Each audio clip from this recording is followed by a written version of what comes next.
আমি যেহেতু সাসনি Merbil eco tourism যি প্ৰজেক্ট তাত যেহেতু আমি আছো ইয়াত এন্ট্ৰি ফিজ এটা বা প্ৰৱেশৰ এটা মাচুল আছে নিৰ্ধাৰণ কৰা আছে ছাত্ৰ ছাত্ৰীসকলৰ বাবে 10 টকা আৰু অন্যান্য সকলৰ বাবে 30 টকা আৰু বাহনসহ চালক বা কিমানজন ব্যক্তি থাকিব তাৰ বেলেগ বেলেগ প্ৰাইচ আছে আৰু ভিতৰলৈ গৈ আমি হুলস্থুল কৰিব নোৱাৰো তাত শান্ত এটা সমাহিত পৰিৱেশ যেহেতু আমি বজাই ৰাখিব লাগিব কাৰণ প্ৰকৃতিৰ যিমানবিলাক সম্পদ আছে তেওঁলোকক আমি অনিষ্ট কেতিয়াও কৰিব নোৱাৰো আমি পৰিপূৰক ইটো সিটোৰ গতিকে তাত এখন যিখন ফলক আছে ফলকত লিখা আছে যে আমি তাত প্ৰৱেশ কৰোঁতে কোন কোনখিনি কথাত গুৰুত্ব আৰোপ কৰিব লাগিব আৰু শীতকালত যেহেতু আমি আছো পুৱা 8:30 বজাৰ পৰা বিয়লি 3:30 বজালৈকে এই পৰ্যটনস্থলী আপোনালোকে মানে প্ৰদৰ্শন কৰিবলৈ আহিব পাৰিব এইখিনি আপোনালোকৰ বাবে কৈ থলো কাৰণ আপোনালোক নিশ্চয় ইচ্ছুক হৈছে এতিয়া আহিবৰ কাৰণে নহয়নে মৈত্ৰীৰ লগতে মই আৰু এটা কথা সংযোজন কৰো যে মেৰবিল প্ৰকল্পৰ যেটো নান্দনিক সৌন্দৰ্য এই সৌন্দৰ্যৰ লগতে কিন্তু এটা আধ্যাত্মিক বোধো জড়িত হৈ আছে ইয়াত বহুতখিনি ধৰ্মীয় ঐতিহ্যৰ কথাও জড়িত হৈ আছে গতিকে যিসকল পৰ্যটক আহিব তেওঁলোকে এই কথাখিনি কিন্তু এই যে ক'লে বিৰি ভাং ধপাত এইবিলাক সেৱনৰ পৰা বিৰত থাকিব বা ইয়াৰ চৌহদত কোনো ধৰণৰ কোলাহল সৃষ্টি নকৰিব এই কথাখিনি খুব গুৰুত্বপূৰ্ণ আৰু ইয়াত এটা কথা কি প্ৰাকৃতিকভাৱে খুব চহকী আৰু ইয়াত খুব বনৰীয়া কিছুমান পক্ষীও আছে সেই পক্ষীবিলাকেও বিচৰণ কৰিছে আমি ইতিমধ্যে কৈছোঁ যে কাম চৰাইৰ কাৰণে যেন এই এটা খুব সুন্দৰ বিচৰণস্থলী গতিকে তেওঁলোকৰ কাৰণেও যাতে কোনো ব্যাঘাত নজন্মে সেই কথাটো আমি মনোনিৱেশ কৰা উচিত আৰু পুৰণি কেইবাখনো সত্ৰ দেখি আহিছোঁ হয় আৰু সুমনদাই সেই বিষয়ে ভালকৈ জানে কাৰণ তেওঁ বহুত অধ্যয়ন কৰিছে ঐতিহ্যপূৰ্ণ ঠাইসমূহৰ বিষয়ে গতিকে সুমনদাই কৈ গৈ থাকিব পৰৱৰ্তী সময়ত সুন্দৰ মৈত্ৰী আমি তেতিয়াহ'লে ভিতৰলৈ যাওঁ নিশ্চয়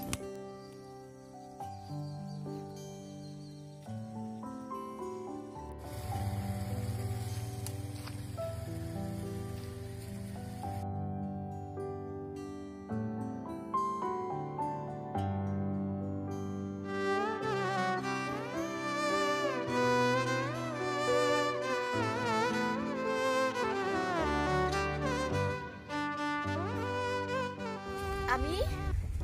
এটা ষ্টেপ আগবাঢ়িলো এতিয়া ইয়াত গাড়ী ৰখাব লাগিব আৰু এখন গেট আমি পাৰ হৈ যাব লাগিব তালে খোজকাঢ়ি যাব লাগিব আৰু এইডোখৰ যেতিয়া সোমাই আহিছো বহুত বান্দৰ আছে আৰু বহুত ভাল লাগিছে ইয়াৰ মানে যিটো এটা গছ থকাৰ কাৰণে যিটো এটা চেঁচা বতাহ সেই বতাহজাক বাও খিৰিকী খুলি একেবাৰে মোৰ ওচৰ উলিয়াই আহিছো আমি বিৰাট ভাল লাগিছে এটা ভিতৰলৈ গৈ কি আছে আমি গৈ আছো এনেকে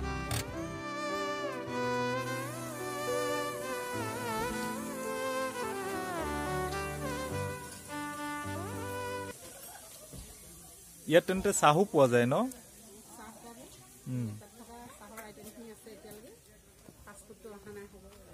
মানে ইয়াত যিখিনি লিখা আছে চব পায় ন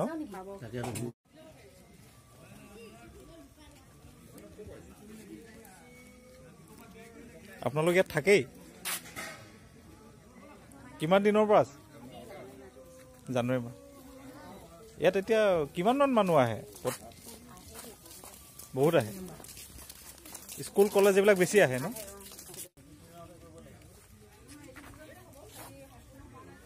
আপোনাৰ কিবা সেউজীয়াৰ লগত মিলাই সেউজীয়া পোচাকে দিছে ইমান ধুনীয়া গছপাতৰ লগত মিলাই দিছে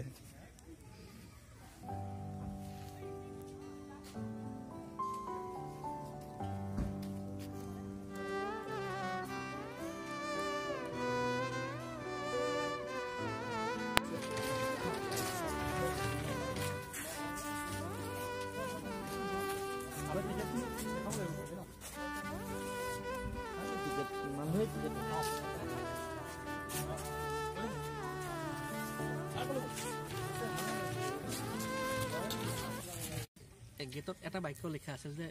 নীৰৱতাৰ দ্বীপ মেৰবিল ইয়াতে যি শান্ত সমাহিত পৰিৱেশ আচলতে বেছিকৈ কথা ক'বলৈ মনে যোৱা নাই কেৱল অনুভৱ কৰিছোঁ আৰু যিটো যি এটা শীতল অনুভৱ সেইটোকে আৰু অকণমান জীপাল কৰিবলৈ একাপ গৰম লাল চাহ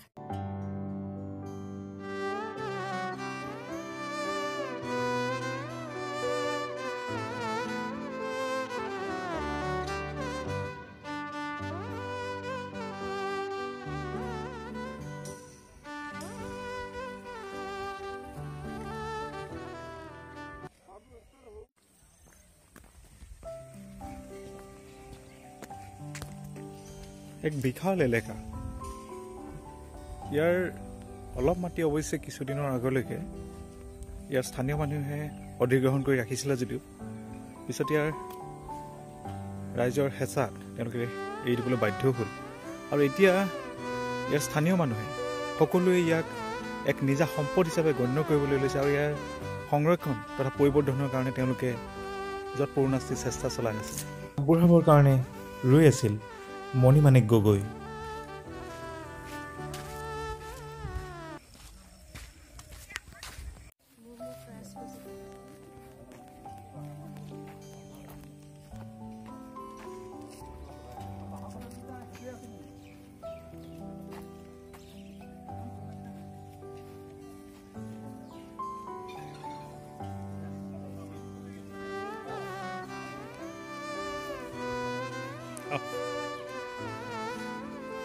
ভালে আছে?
ইয়াৰ পৰাই বুটিং কৰাৰ ব্যৱস্থা হ'ব।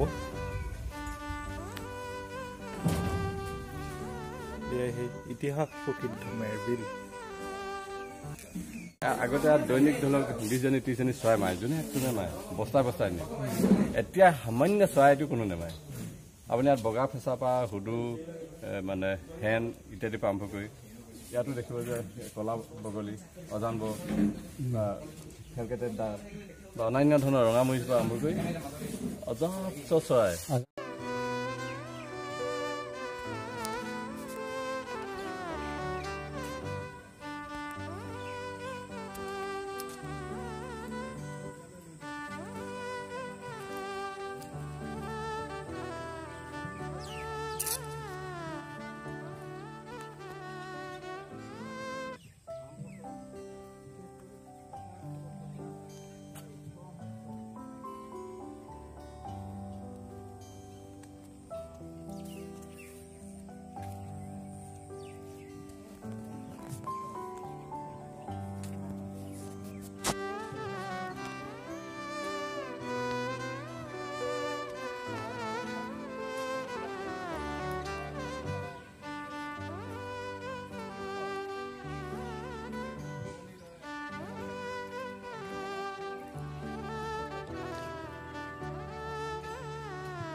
এতিয়া মূৰ্তিটো ক'ত বনাই আছে? গুৱাহাটীত।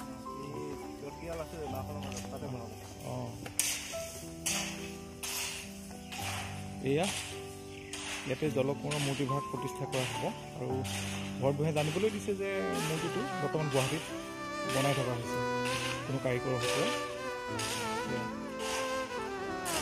যদি সম্পূৰ্ণ হয় দেখিবলৈ বৰ ধুনীয়া হ'ব দেই।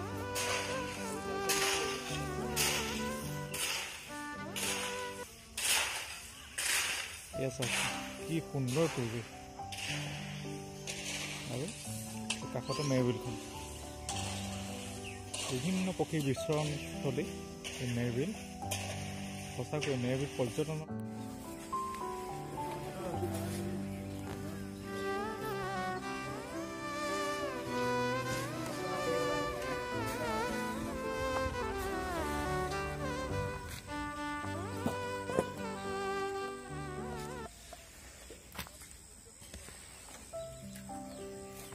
এইবোৰ কোনোবা ঠিকাদাৰক দিছে নে আপোনালোকে নিজে নিজে কৰিছে? চব নিজে নিজে।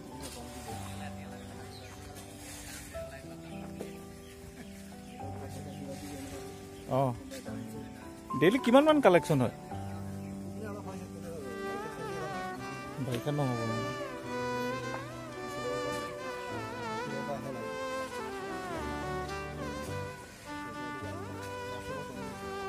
অঁ এইবোৰ ডাঙৰ ডাঙৰ এইবোৰ হাঁহ হয় ন হা হাঁহবোৰ মানুহে মাৰে নি